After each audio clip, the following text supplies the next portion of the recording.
Hello friends, this is your one and only body building doctor Nikhil तारी।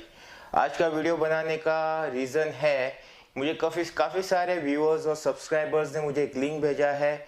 हमारे कोई fitness expert है India के, जिन्होंने यूट्यूब पे दूध के ऊपर, मिल्क के ऊपर एक वीडियो बनाया है।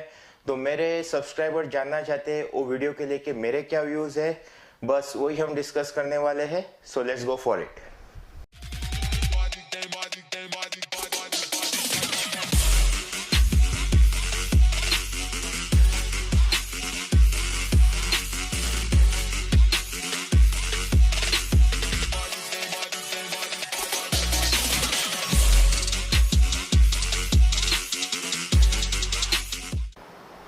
Welcome back. मिल्क गुड और bad, expert views, doctor Nikhil views.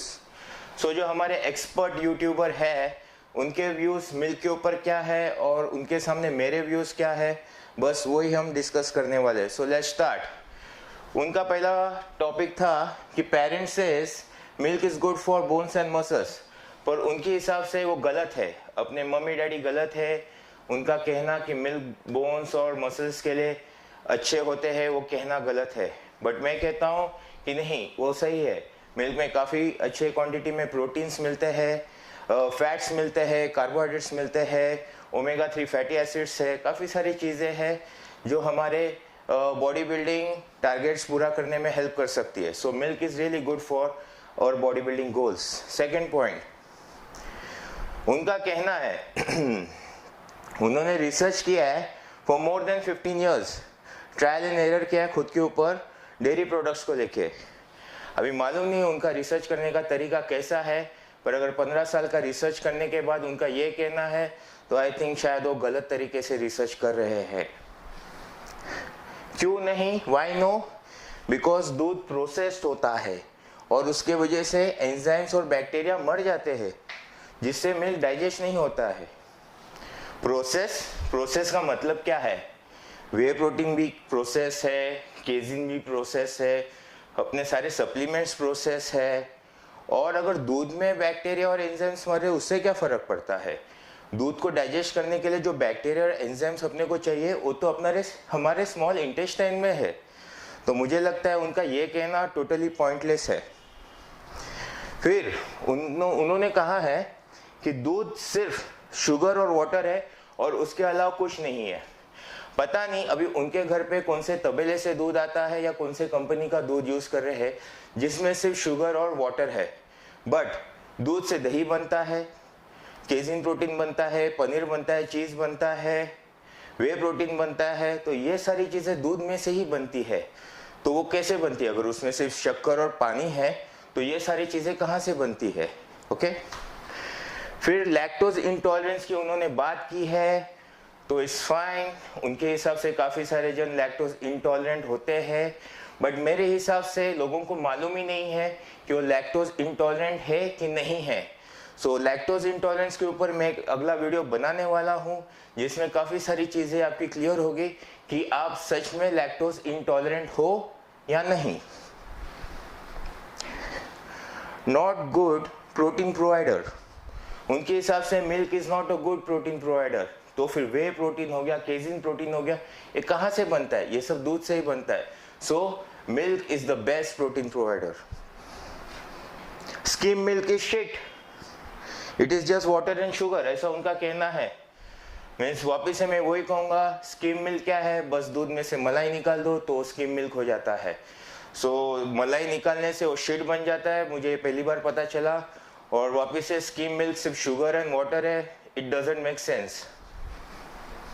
फिर उन्होंने कहा है कि बॉडी टाइप्स के ऊपर से कि क्या क्या होता है। अगर एक्टोमॉर्फ दूध लेता है तो उसको कुछ फायदा नहीं होता है, सिर्फ कैलोरीज मिलते हैं।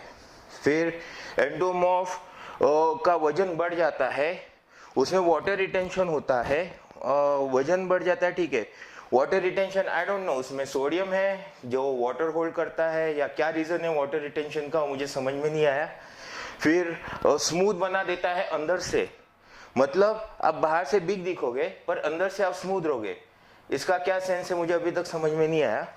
और inside you will be loose, ढीले रहोगे आप, स्मूथ रहोगे और ब्लोटेड रहोगे। पता नहीं, शायद इनका वाटर रिटेंशन के ऊपर ज़्यादा फोकस था, बट दूध के वजह से वाटर रिटेंशन होना इट्स बिग डाउटफुल।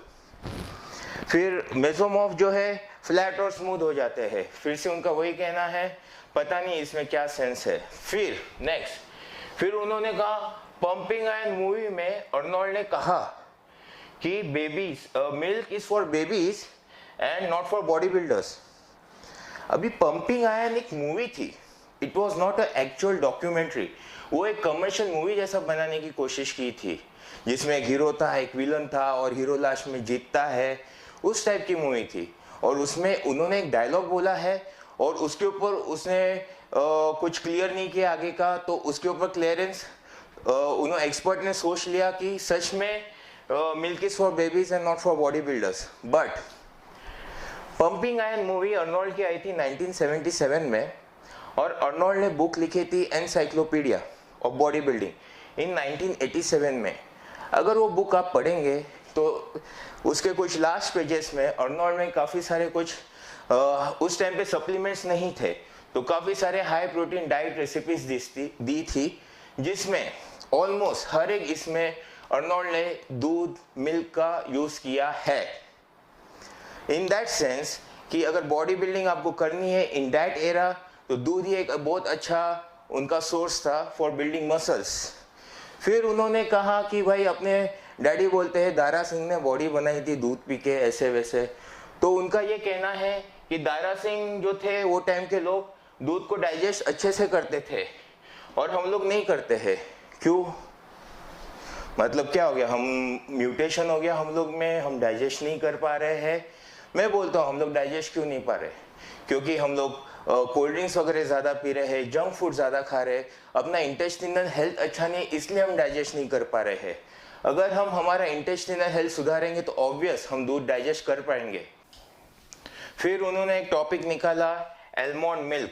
अगर आपको दूध पीने की ख्वाहिश है, आप दूध पीना ही चाहते हो, तो एलमंड मिल्क पियो, जो इतना महंगा है। क्यों?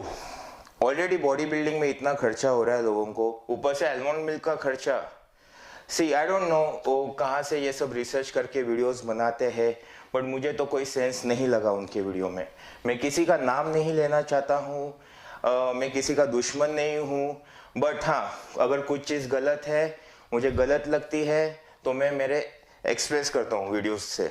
सो दैट्स इट, यही मेरा कहना है दूध को लेके। Milk is really good, you can add to your diet plan and you will reach your muscle gains very soon. Till then, just like, share and comment my videos. Do subscribe my channel. There is a lot more to come. Till then, bye.